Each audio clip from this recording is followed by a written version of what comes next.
Assalamualaikum warahmatullahi wabarakatuh. Perkenalkan, nama saya Novia Fitri dengan NPM 24100102864. Saya dari kelas 4C Teknik Informatika. Pada video kali ini saya akan mempresentasikan tugas dari mata kuliah PBO tentang sistem manajemen data kehutanan. Di sini saya sudah membuat 3 kelas yang saling berkaitan, yaitu ada kelas peta, kelas izin kelola, dan kelas main sebagai gerbang utamanya. Langsung saja kita mulai ke pembahasan yang pertama, yaitu kelas peta. Di sini ada pada line 5-7. Package dan import file ini berada di dalam paket folder kehutanan. Dan di bawahnya saya juga mengambil fungsi daftar data dinamis atau array list yang ada di line 6 dan fungsi kotak pesan dialog di line 7 dari pustaka bawaan Java.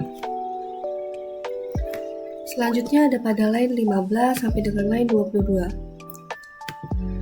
Nah, di sini saya membuat variabel untuk menampung data tunggal dan juga wadah kumpulan data atau array list tadi. Fungsi kata kunci privat di sini, yang mana itu di depan semua variabel ini sengaja dipasang kata kunci privat supaya datanya itu aman terkunci di dalam file ini saja. Jadi data variabel ini tidak bisa diakses atau diubah secara langsung dari luar file secara acak. Line 25 sampai line 32, konstruktor 1. Ini adalah fungsi pembuat objek yang pertama. Nah, tugas utamanya adalah untuk langsung menyiapkan, membuat, dan mengosongkan memori dari setiap wadah array list tadi pas program dijalankan supaya siap untuk menampung data. Line 35 sampai dengan 49, konstruktor 2 atau overload konstruktor, fungsinya membuat objek yang kedua. Bedanya dengan yang pertama, fungsi ini menerima kiriman parameter data lengkap. Nilai dari luar langsung dimasukkan ke variabel utama menggunakan perintah dis. Line 36 sampai dengan line 41. Lalu ada daftar datanya tetap disiapkan di bawahnya. Line 51 sampai dengan line 73. Bagian ini berfungsi untuk memasukkan data ke dalam daftar memori komputer, polanya berpasangan. Contohnya yaitu di line 51. Ini kan fungsi input data di PDK-nya akan memasukkan nilai kiriman dari kotak input visual ke dalam urutan paling belakang di dalam memori menggunakan perintah add data.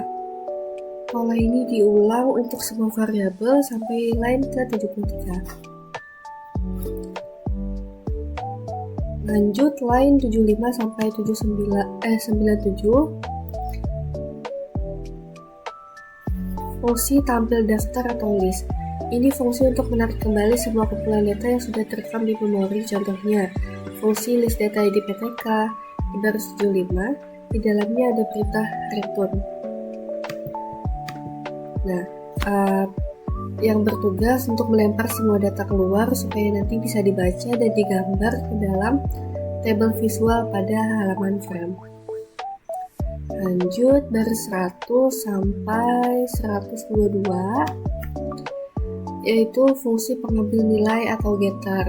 Karena tadi semua variabel utama dikunci lewat kata kunci privat, maka fungsi yang diawali kata get ini bertugas sebagai pintu resmi kalau ada file luar yang ingin melihat atau membaca isi dari variabel tersebut satu persatu.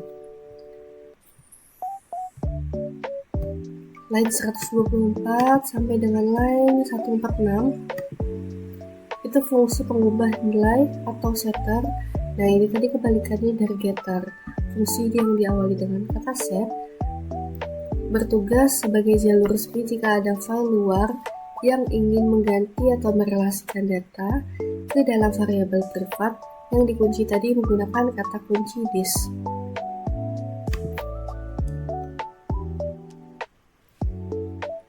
Lanjut line 148 sampai 154.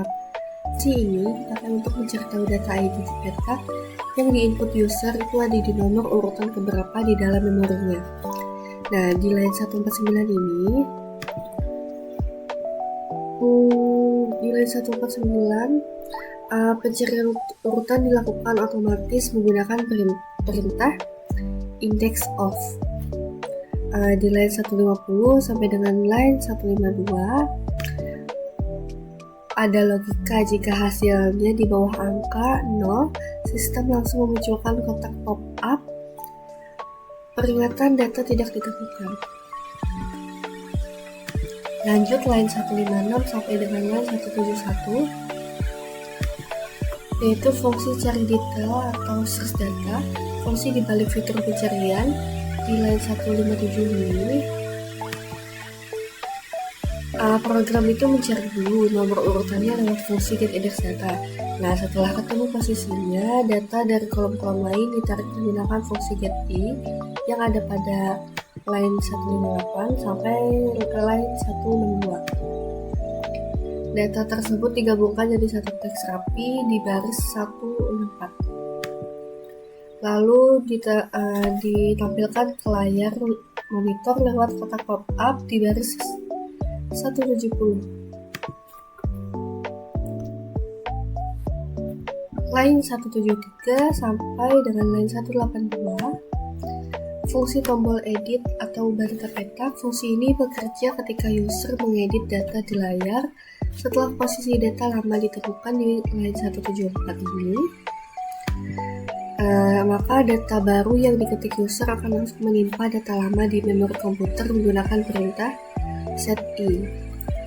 Nah, dari baris 175 sampai dengan baris 180, lalu memunculkan pesan sukses yang ada di line 181.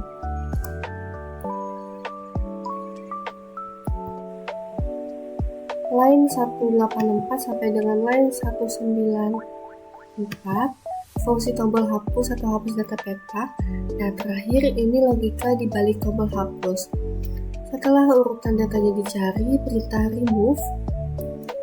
Perintah remove itu yang ada di line 186 sampai line 191 akan langsung membuang data petak tersebut secara permanen dari seluruh daftar penyimpanan memori komputer, kemudian ditutup dengan pop-up pemberitahuan yang ada pada line 195 dengan pop-up pemberitahuan sukses dihapus.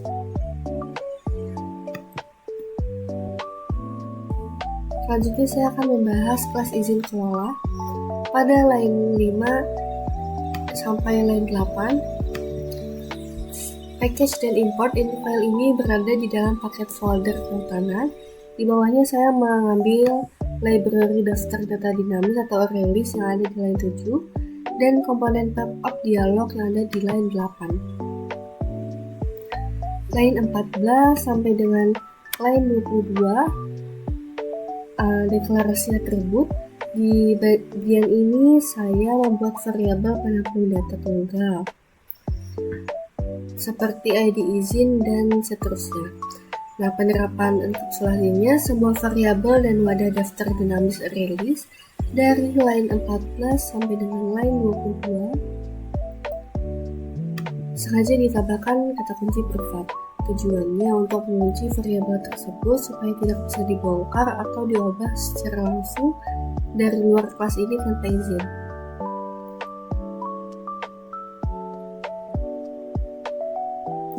Selanjutnya, pada kode yang lainnya dari konstruktor 1, konstruktor 2, fungsi input dan list, getter dan setter, semuanya sebetulnya fungsinya sama saja dengan kode yang ada di petak tadi, tinggal disesuaikan saja dengan variabelnya.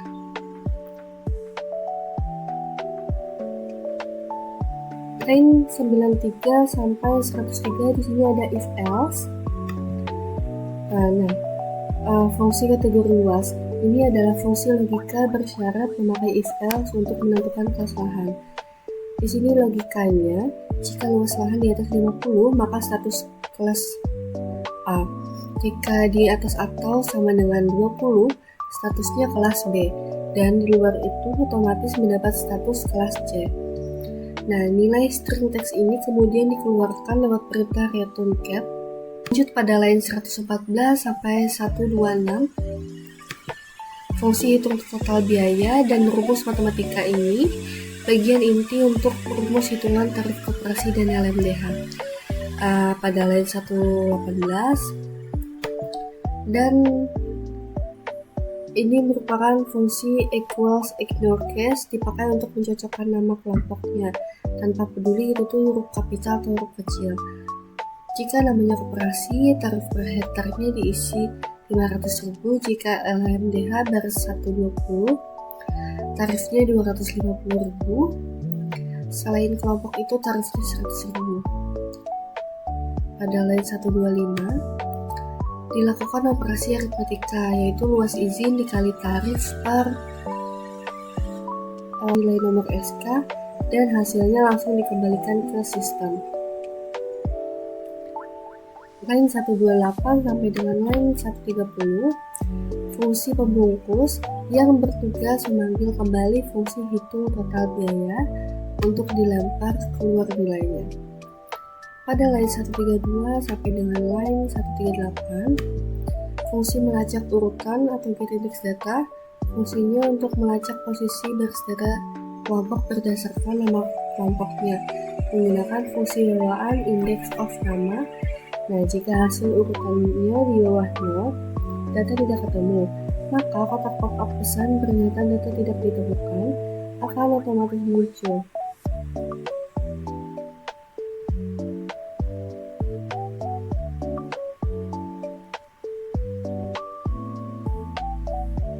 Selanjutnya dengan kode search data, ini fungsinya sama saja dengan kode yang ada di petak tadi untuk melakukan uji pencarian data di terminal.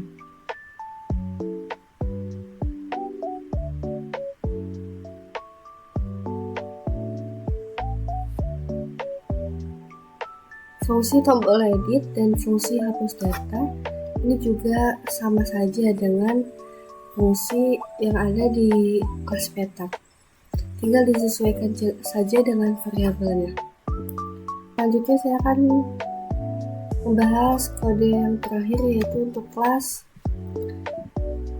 main atau gerbang utamanya. Nah, pada baris kelima ini package kehutanan menandakan bahwa kelas main ini disimpan di dalam folder logika bernama kehutanan.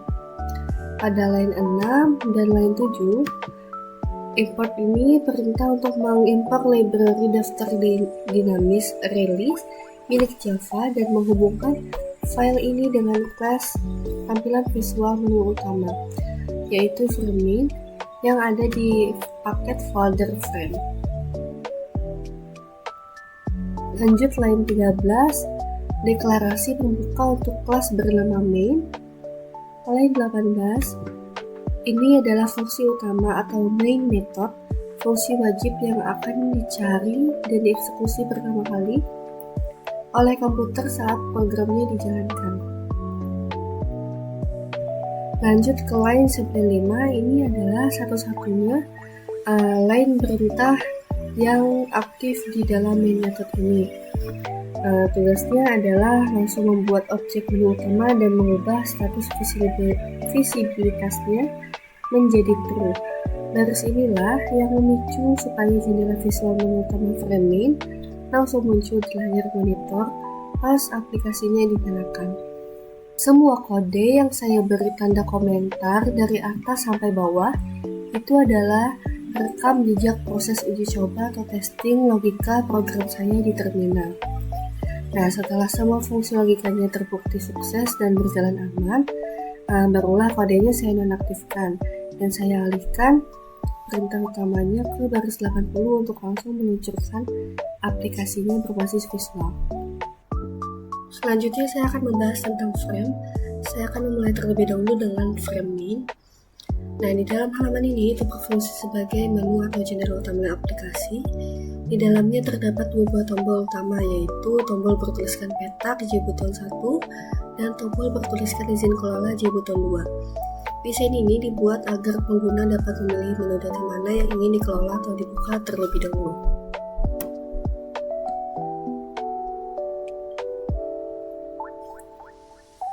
Lanjut kita masuk ke source code-nya.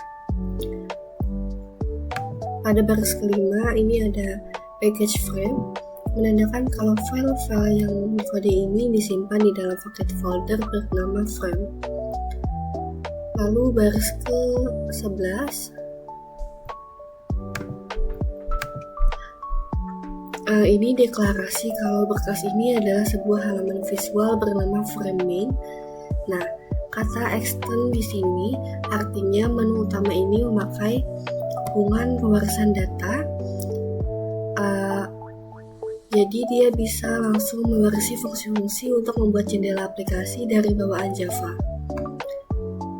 Lanjut pada baris ke-13, ini buat sistem pencatat riwayat program. Di sini pakai kata kunci privat yang artinya dikunci sistem pencatatan halaman ini aman dan tidak bisa diakses oleh acak dari luar. Dari baris 18 sampai baris 22 digunakan untuk pembuat awal konstruktor pas halaman utama dipanggil. Nah, di dalamnya ini ada dua perintah. Pada baris 19 ada init komponen buat menggambar semua tombol yang sudah saya buat di desain tadi. Lalu pada baris ke-20 di set location ini buat mengatur posisi jendela menu utamanya supaya pas aplikasi pertama kali dibuka, jendela otomatis muncul pas di tengah-tengah layar komputer dan posisinya sudah rapi. Lanjut pada baris ke-70 sampai 73. Ini adalah fungsi perpat yang otomatis jalan kalau kita klik tombol petak di layar. Di dalamnya ada perintah baris 72 ini. Itu buat memanggil halaman perizinan lahan hutan. Lanjut pada baris ke-83 sampai 103. Ini adalah fungsi utama atau main method. Di dalamnya itu ada perintah aktif pada baris 102. Nah, ini tugasnya langsung memunculkan halaman menu utama ini ke layar. Lanjut pada baris ke 106 dan 107. Ini adalah tempat deklarasi kedua tombol tadi. Nah, tombol-tombol ini tuh sengaja diberi status privat di bagian bawah kode. Tujuannya untuk mengunci variabel tombol supaya tombol tersebut terbentuk, ukuran dan fungsinya aman, tidak bisa diotak-atik atau diubah secara tidak sengaja oleh file kode lain dari luar berkas ini. Nah, selanjutnya saya akan membahas tentang frame izin kelola. Kalau dilihat dari desain visualnya, di sini itu ada 5 kotak input text. Nah, yang pertama 3 tombol aksi yaitu simpan, edit, dan hapus, serta sebuah tabel di bagian bawah itu untuk menampilkan ringkasan data yang sudah masuk. Kita masuk ke source code-nya. Pada baris ke-6 sampai 7, yaitu import perintah untuk menghubungkan halaman ini dengan fungsi model tabel bawahan Java dan menghubungkannya ke logika data yang sudah kita buat di berkas izin kelola. Pada baris ke-16, di sini saya membuat objek penghubung bernama employee yang tipenya diambil dari berkas data izin kelola. Variabel ini statusnya privat atau dikunci supaya pertukaran datanya aman. Baris ke-21 sampai ke-25, ini fungsinya pembuat saat halaman ini dibuka. Di dalam baris 23, program akan membuat objek data baru. Lalu di baris ke-24, langsung memanggil fungsinya supaya tabel di layar tidak kosong dan langsung terisi data. Lanjut, pada baris 26 sampai 54 ini adalah fungsi privat untuk mengisi tabel visual. Nah, di baris 29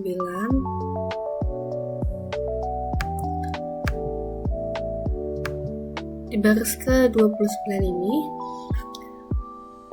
sampai 33, program akan membuat judul kolom tabelnya dulu seperti ID izin, ID PTK, sampai luas izin. Lalu ada pada baris ke-36 ada perulangan atau for yang gunanya membaca seluruh data dinamis dari memori komputer dari baris pertama sampai terakhir.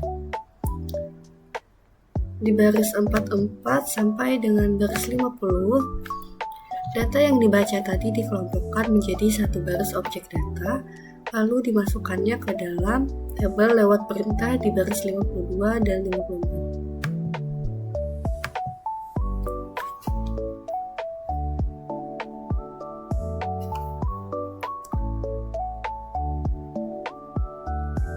Lanjut, baris 212 sampai dengan 222. Nah, ini fungsi privat yang otomatis jalan kalau kita klik tombol simpan. Di dalamnya, sistem akan mengambil teks yang kita ketik di kotak input 1-5, lalu dimasukkan ke memori komputer khusus untuk 0SK dan luas izin. Title-nya diubah dulu menjadi angka bulat, dan angka desimal itu menjadi double agar sesuai dengan tipe datanya. Di baris 221 ini itu tabel otomatis diperbarui. Lanjut, pada baris 224 sampai 234 fungsi privat ini otomatis jalan kalau kita klik tombol edit, kodenya mirip dengan simpan, tapi fungsinya di baris 226 ini adalah memanggil kode ubah data izin kelola untuk menimpa data lama yang sudah ada di memori berdasarkan inputan baru yang kita ketik. Baris 236 sampai dengan 246, fungsi privat ini otomatis jalan kalau kita klik tombol hapus. Di baris 238,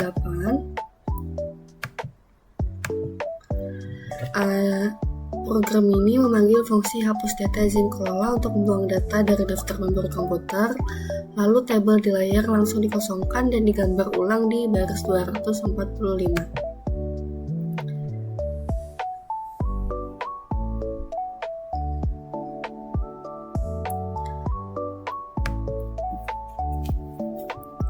Pada baris 268 sampai 283, baris data pada tabel di layar, misalkan baris 270 itu akan mendeteksi baris keberapa yang diklik. Lalu pada baris 272 sampai 276 akan mengambil teks data dari kolom 1 sampai 5 baris tersebut. Baris 278 sampai 282 akan melempar kembali data tersebut dan menampilkannya ke dalam 5 kotak input teks di atasnya secara otomatis. Tujuannya supaya kalau kita mau mengedit atau menghapus data, kita tidak perlu repot ketik ulang dari awal. Jadi kita tinggal klik saja datanya di tabel. Saya akan membahas frame yang terakhir, yaitu frame petak. Di sini terlihat pada desain visualnya, halaman ini punya 6 kotak input teks untuk mengisi data. Lalu di sampingnya ada 3 tombol utama, yaitu simpan, edit, dan hapus, serta sebuah tabel di bawahnya untuk melihat data petak yang tersimpan. Langsung saja kita masuk ke source code-nya. Pada line 6-7, import ini digunakan untuk mengimport komponen tabel standar dan menghubungkannya ke logika data yang sudah disiapkan di dalam berkas kelas petak. Lalu pada line 16, Di sini saya menyiapkan variabel objek privat bernama employee yang mengacu pada kelas petak. Ini dilakukan supaya pengelolaan data petak terisolasi dan aman di halaman ini saja. Pada line 21 sampai dengan line 25, di sini fungsi pembuat konstruktor yang otomatis jalan pas halaman petak dibuka. Di baris 23, program membuat objek baru dari kelas petak. Lalu di baris 24 langsung mengeksekusi fungsi tampil data petak supaya data petak langsung dimuat ke tabel visual saat jendela muncul. Lalu line 27 sampai dengan line 59, fungsi ini bertugas untuk menyusun susunan data ke dalam tabel. Nah, di line 30 sampai 35 ini memberi judul kolom pada tabel. Misalkan mulai dari ID petak, ID HHK, ID HHPK, ID RPH, nomor petak, sampai potensi petak.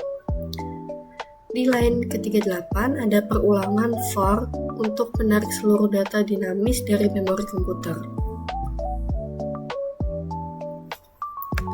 Line 40 sampai dengan 45, data petak diambil satu persatu khusus untuk data nomor petak dan potensi petak.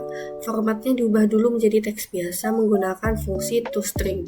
Nah, supaya seragam dengan line 47 ini sampai dengan 54, setelah itu data dimasukkan ke model table pada line 56.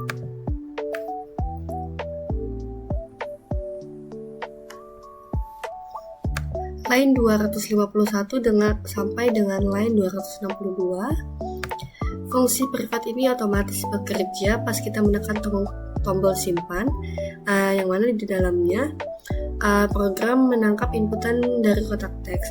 Karena nomor petak di line 258 itu dan potensi petak pada line 259 di memori komputer harus berupa angka bulat, makanya saya bungkus datanya pakai perintah integer parseInt pada line 261. Fungsi tampil data petak dipanggil lagi supaya tabel di layar itu langsung terupdate dengan data barunya.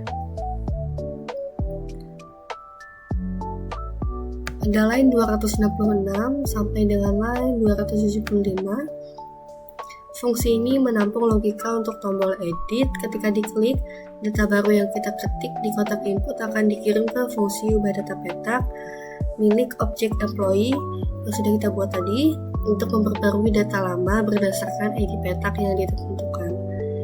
Nah, di line 274 ini, tampilan table langsung diperbarui.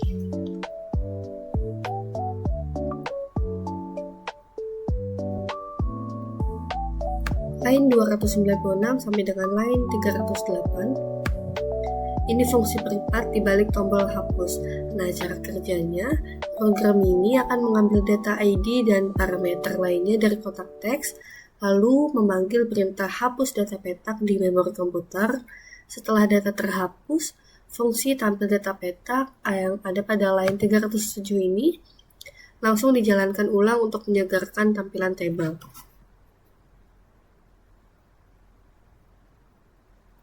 Lanjut pada line 277 sampai dengan line 294. Ini semuanya fungsi pendukung saat table diklik oleh pengguna. Nah, pada line 279, sistem membaca baris keberapa yang sedang diklik. Line 281 sampai 286, sistem mengambil data dari kolom 0 sampai kolom 5 pada baris tersebut.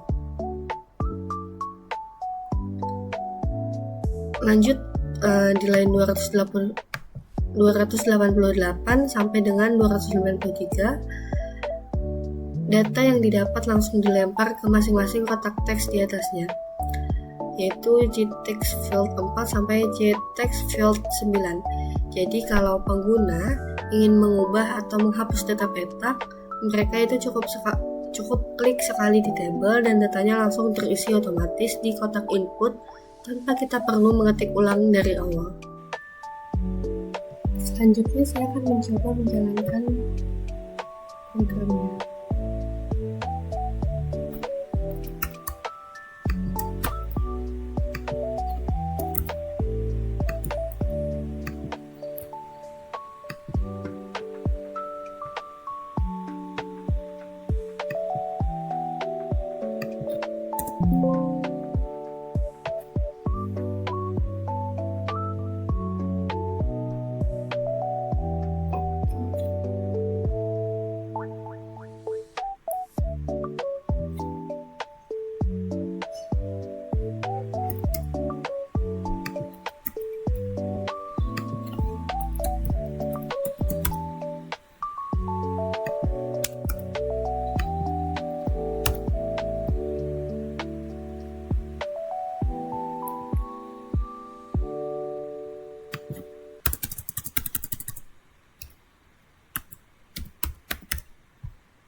Sekian penjelasan presentasi dari saya tentang sistem data kehutanan.